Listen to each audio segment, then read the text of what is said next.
컨셉에도 종류가 상당히 다양하게 있습니다.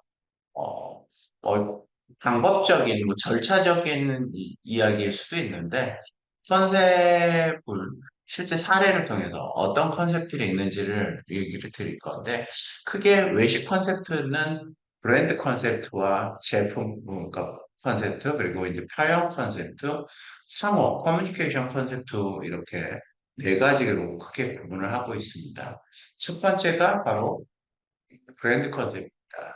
제일 많이 쓰는 방법이에요. 우리가 브랜드 아이덴티티라고 해서 브랜드가 갖고 있는 것들을 정리하는 거. 우리 뭐 다른 말로는 CI라고도 하고, 아니, BI라고 합니다. 물론 이제 브랜드 컨셉을 잡기 이전에 웨이팅턴, 기업의 이미지 구성도 브랜드 이미지와 하나로 일치시키는 작업을 해야 되기도 합니다. 그러니까 BI와 CI를 일치시키는 게 더 유리하다는 거죠. 대기업 같은 경우에는 다양한 브랜드들을 갖고 있기 때문에 굳이 BI와 CI를 구분 지어도 상관은 없는데, 음, 작은 외식 기업의 형태일수록 브랜드 자체를 회사와 일맥상통하게 만드는 거야말로 고객들한테 회사와 브랜드를 동시에 알 수 있는 가장 심플한 방법이기도 합니다. 왜냐하면 소비자들은 회사를 인식하는 게 쉽지가 않아요. 그렇다 보니까 브랜드 자체로 회사를 인식할 수 있게 만들어버리면 고객 입장에서는 또 그렇고, 회사 입장에서는 두 마리 토끼를 다 잡을 수가 있죠. 회사도 알고, 브랜드도 알 수 있고, 예, 그렇습니다.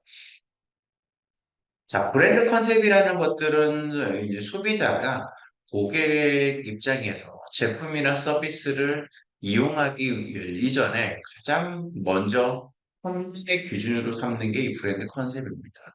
우린 그렇잖아요. 이 브랜드 컨셉이라는 건 우리 인지를 통해서 우리 뇌 속에 적용이 되어 있는 상태인데, 음, 무의식적일 수도 있고 의식적으로일 수도 있는데 어떤 우리가 니즈나 원치가 생겼을 때 뇌 속에서 작용을 통해서 브랜드를 끄집어내게 하는. 여러분들 어때요? 갈증이 난다. 갈증이 난다. 마케팅적인 관점에서 보면 갈증이 난다라고 했을 때, 학생 개개인마다의 차이는 있겠지만, 갈증이 날 때 물을 먹어야 되겠다고 생각하는 학생이 있는 반면, 갈증에는 콜라, 그중에서도 코카콜라를 마셔야지. 라는 친구들도 있을 수 있고, 또, 아니야, 갈증에는 이온음인 파워에이드를 먹어야 돼. 이렇게 생각하는 사람들이 있을 거예요. 이게 바로 브랜드 컨셉이라는 겁니다. 고객 마음속에, 고객 머릿속에 인지시킴으로써 고객이 상품이나 서비스를 사용하는 판단 기준을 제공해줘 버리는 거죠. 외식으로 돌아오면은, 그렇죠. 오늘 이제 점심을 우리가 햄버거를 먹어야 돼. 라는 의사결정을 했다고 하면, 우리 뇌 속에서는 고민을 하지 않고 즉각적으로 사람마다 브랜드에 대한 인지도에 따라서 판단을 내립니다. 난 맥도날드야. 또는 나는 버거킹이야, KFC야. 그렇다면 뭐 KFC라고 하면 KFC의 어떤 브랜드가 좋아서 또는 메뉴가 좋아서 저는 개인적으로 평생을 요즘은 좀 바뀌긴 했지만 햄버거를 한 종류만 먹는 사람입니다. KFC 징거버거만 먹는데 먹은 지 아마 이제 한 40년 가까이 된 것 같아요. 왜 그러냐? 고등학교 초반에 이 먹었던 그 강렬함, KFC가 막 한국에 들어와서, 어, 정말 징거버거를 처음에 먹었고, 야, 우리가 먹었던 햄버거 중에 이렇게 맛있는 게 있을까? 라는 걸 통해서 저만의 브랜드 컨셉이 제 가슴속에, 머릿속에 정리가 됐죠. 이후로 저는 햄버거를 얘기를 하면 제 뇌에서, 제 가슴에서는 이렇게 얘기해요. 다 징거버거를 먹어야지. 이게 바로 여러분들한테도 브랜드 속성, 그러니까 바로 브랜드 컨셉에 대한 얘기를 할 수 있는 거죠.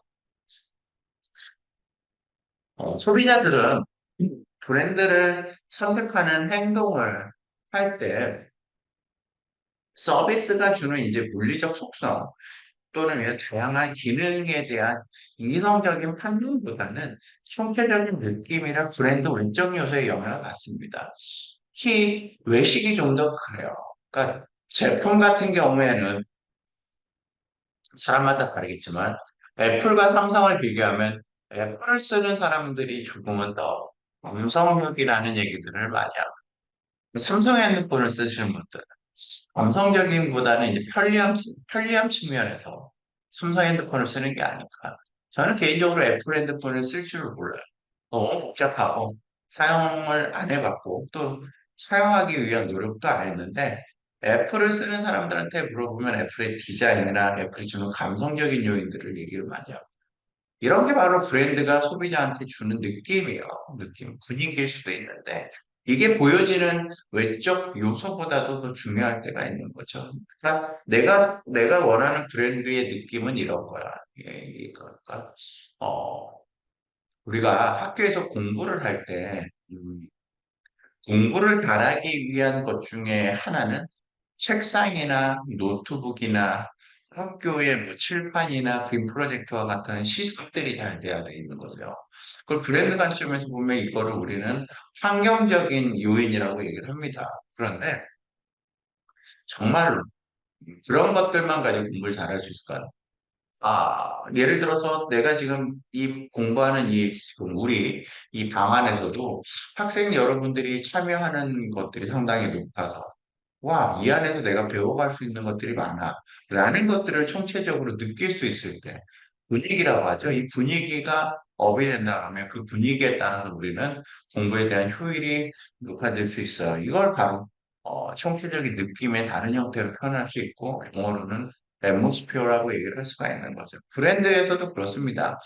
딱한 이성적인 것만 포인트에서 고객한테 소구하는 게 아니라, 감성적인 요인, 뭐 외적 요소뿐만 아니라 다양한 총체적인 느낌들을 고객한테 하나의 형태로 제공할 수 있을 때 고객은 그 브랜드에 속된 말로 꽂힌다라는 표현을 할 수가 있는 거죠.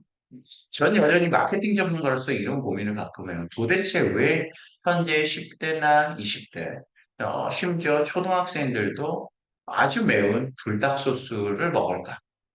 전 개인적으로 매운 거를 먹지를 못해요. 땀을 많이 흘리는 편이기도 하고. 그건 어때요?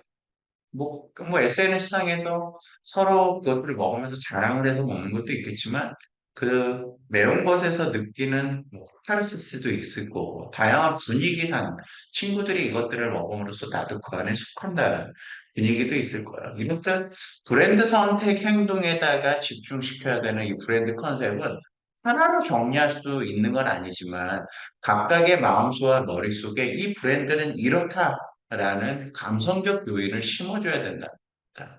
외식의 성공 요인은 이렇듯 쉽듯 어려워요. 그래서 그거를 만들어낼 수 있는 회사, 그 브랜드라고 하면 성공의 확률이 상당히 높죠.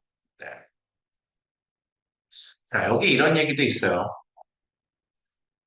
외식 산업은 low involvement, 저관여 상품이나 서비스, 가전제품, 자동차 등 관심의 집중도와 탐색 노력 정도가 높은 고관여 상품 및 서비스에서도 나타난다.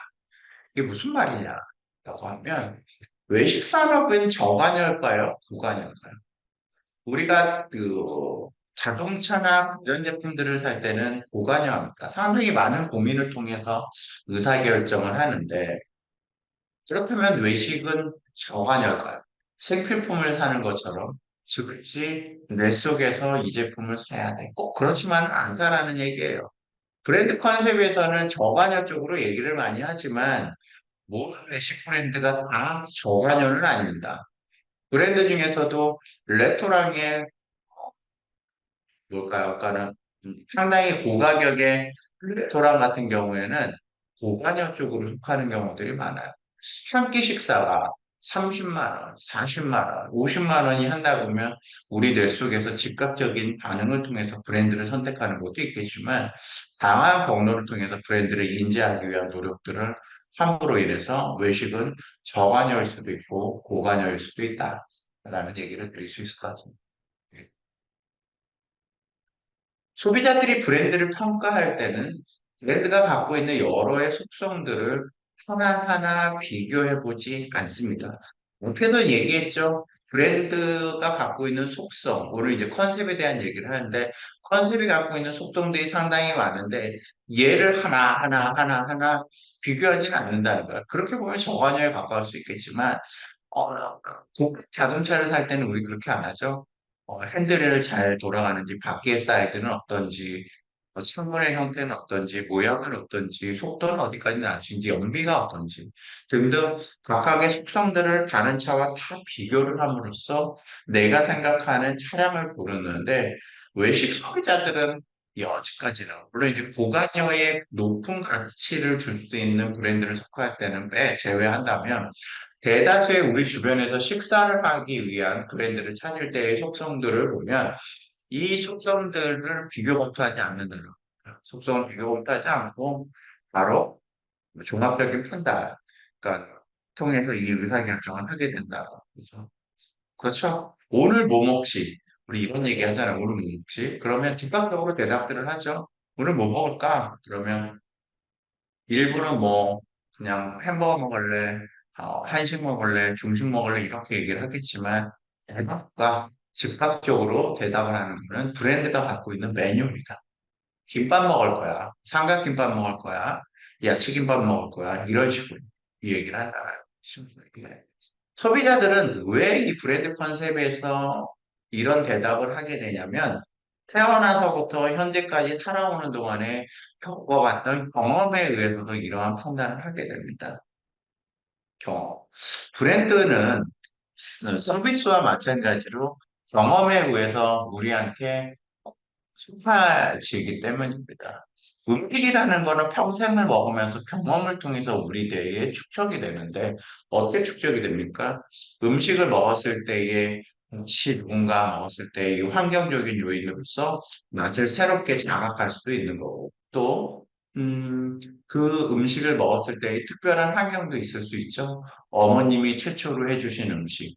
안 될 경우도 있을 수 있어요. 그 음식을 먹고 최초로 맞지 않아가지고, 그 음식에 대한 거부감을 생겼던 경우. 저는 뭐, 고등어를 잘 못 먹는데, 어릴 때 이제 고등어를 먹다가 이 가시에 실린 경험이 있다 보니까, 고등어뿐만 아니라 생선을 굉장히 멀리하는 경향이 좀 생겨 있어요. 이런 것도 브랜드에 대해서 쌓아온 경험에 의해서 형성되는 거죠. 소비자들은 그래요. 최초 브랜드, 그러니까 브랜드라는 단어를 인식을 안 한 상태에서 제품이나 서비스를 인식을 하고 나서 거기에 대한 경험에 의해서 계속적으로 동일한 브랜드를 선택하는 경향성이 있습니다. 뭐, 그건 어쩔 수 없는 사람마다의 경험인 것 같아요. 그래서, 소비자들은 이러한 브랜드에 대한 경험을, 각각의 브랜드에 대한 퍼스널리티나 브랜드에 대한 이모셔널 베네핏, 이런 것들을 복합적으로 고려해서 우리는 브랜드를 판단한다. 이렇게 생각하시면 될 것 같아요. 음, 이건 이제 세계에 있는 사례인데, 칠링키친이라는 회사의 브랜드 컨셉을 사례로 예를 든 거예요. 뭐냐면은, 저도 이 칠링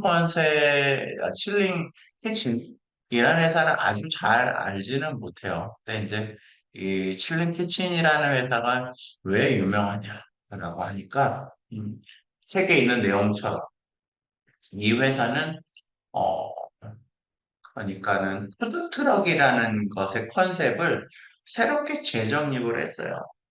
푸드트럭의 이전에 보면 단순하게 이동을 해서 음식을 제공한다라는 거에서 벗어나지를 못했다고 하면 이 푸드트럭에서 보여지는 느낌, 제공하는 제품, 그리고 이 푸드트럭 안에서 보여줄 수 있는 다양한 이미지, 이런 감성적인 요인들을 하나로 정리함으로써 푸드트럭 자체가 팔고 있는 제품과 서비스를 브랜드화하고 컨셉화할 수 있었던 최초의 회사입니다. 물론 이 회사는 브랜드를 정리하는 데 있어서만 노력을 한 게 아니라, 이 푸드트럭 자체를, 어, 푸드테크 개념에서 센스 규제를 풀고, 그러니까 여러분들이 혹시 푸드트럭이 어떤 형태인지 좀 이해를 못할 수 있는데, 푸드트럭은 우리나라에서 보면 규제가 굉장히 심한 분야였어요. 왜 그럴까요? 내가 장사를 하고 싶다고 해서 푸드트럭을 만들고 장사가 가능한 지역을 떠돌아다니면서 내가 임의대로 장사를 하게 되면 어떤 일이 발생을 하죠? 그 장소, 그러니까 이 푸드트럭이 위치한 장소에서 기존에 생업을 하고 있는 분들하고 경쟁을 하게 됩니다. 어때요? 기존에 생업을 하고 있는 분들은 인테리어 비용, 임대료 등을 지급하고 고정된 시설 내에서 이동하지 못하고 판매를 하는데 새로운 컨셉을 가지고 있는 푸드트럭이 내가 장사를 하고 있는 내 매장 근처에서 장사를 함으로써 나한테 영향을 끼치게 되면 기존의 상업시설에서 장사를 하고 있는 자영업자들한테 타격을 주겠죠. 그래서 우리나라 같이 땅덩어리가 좁은 국가에서는 푸드트럭을 임의로 규제하는 일들이 막 빈번했습니다. 반대로 미국같이 땅덩어리가 크고 매장 수가 적은 경우에는 소비자 관점에서 보면 음식을 먹을 수 있는 푸드트럭들이 존재한다라는 것 굉장히 다행스러운 일일 수밖에 없어요. 하지만 우리나라는 어때요? 68명당 매장을 하나를 갖고 있는 우리나라의 경우에는 더 많은 매장이 이동하면서까지 필수 없을 때 이 회사는 이 푸드트럭을 동일 주간 형태로 규제를 풀어달라고 했습니다. 그게 뭐냐면 푸드트럭 하나에서 한 가지의 메뉴를 파는 것만이 아니라 다양한 메뉴를 제공함으로써 소비자들한테 소구할 수 있는 폭을 더 넓힌 거죠. 그리고 장사를 하는 장소도 지정된 데서만 했어요. 지정된 데. 그러니까 기존에 있는 상업시설의 자영업자들하고 부딪히지 않음으로써도 충분히 매출을 올릴 수 있다는 걸 보여줌으로써 푸드트럭의 컨셉은 이런 거야라는 것들을 재정립한 회사로 보시면 될 것 같습니다.